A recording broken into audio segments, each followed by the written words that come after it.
swamp creatures and roaches. That's what we're dealing with here. For the most part, we all know who the swamp creatures are, at least wise in Congress. They have quite literally crawled up on the shore and exposed themselves to all of us. However, the roaches that still are lurking around in the Senate haven't. What most people aren't willing to acknowledge is that swamp creatures and roaches exist on both sides of this equation. It isn't just Republican or Democrat. The problem runs through both parties. It just shows more on one side than the other.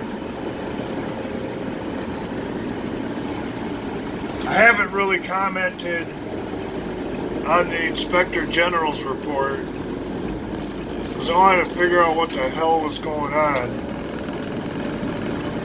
and why it was written the way it was written.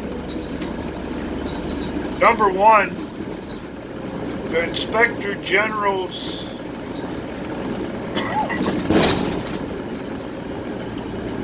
ability to get information is limited.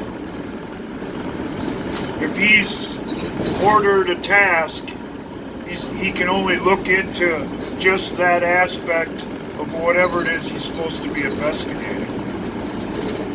So, upon conclusion of his investigation, he has a very narrow perspective on things, I suppose you could say. But there's a couple of things in the report that really don't make a hell of a lot of sense, but for the most part are irrelevant. Number one, he says that the origins of all of this bullshit were justified and completely within the purview of the law. Alright, I'll go with that. But a little bit later he goes on to say that exculpatory evidence, meaning evidence that would clear Carter Page, George Papadopoulos, and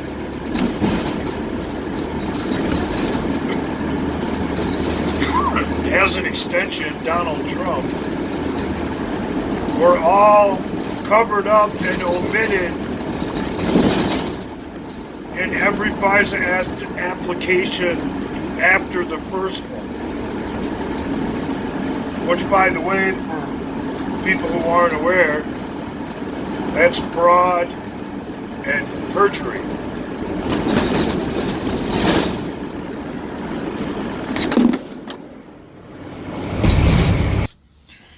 And the report goes on to further state that one of the lawyers involved with the case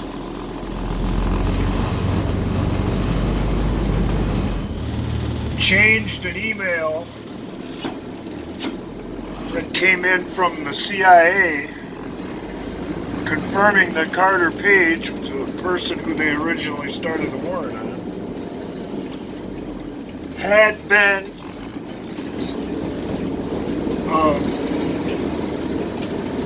informant for the CIA. In other words, whenever he went to Russia, he would come back and debrief the CIA about what was going on behind the scenes or what have you. And the FBI lawyer quite literally changed the wording of the email to make it seem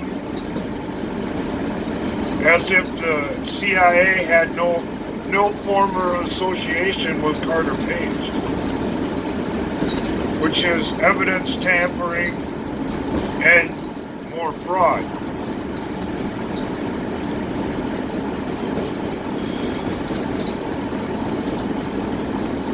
Things have been termed in such a way to make it seem like this isn't really that bad, when the reality of it is there was catastrophic failure of people in the lower and the upper echelons of the FBI to follow procedures, rules of evidence, and the way they file with the courts to extend their search warrants or investigations or whatever they got going on.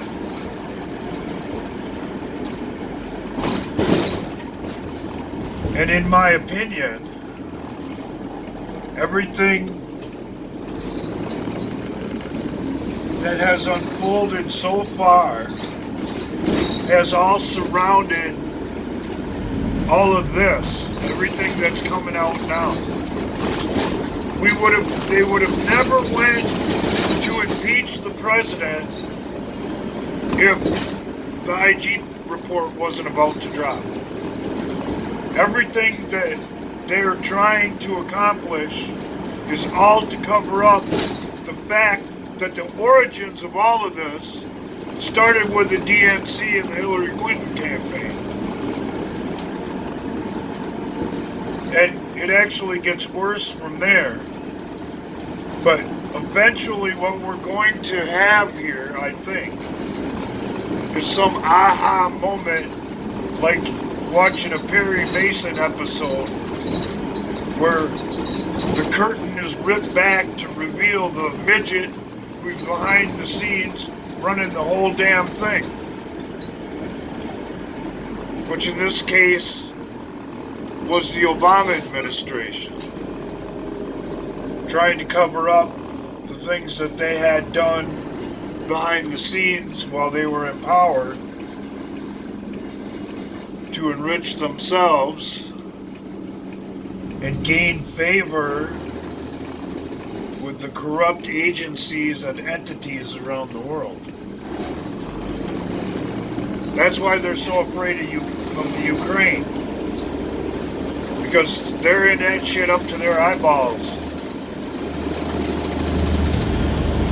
And anything they can do to distract the American public and or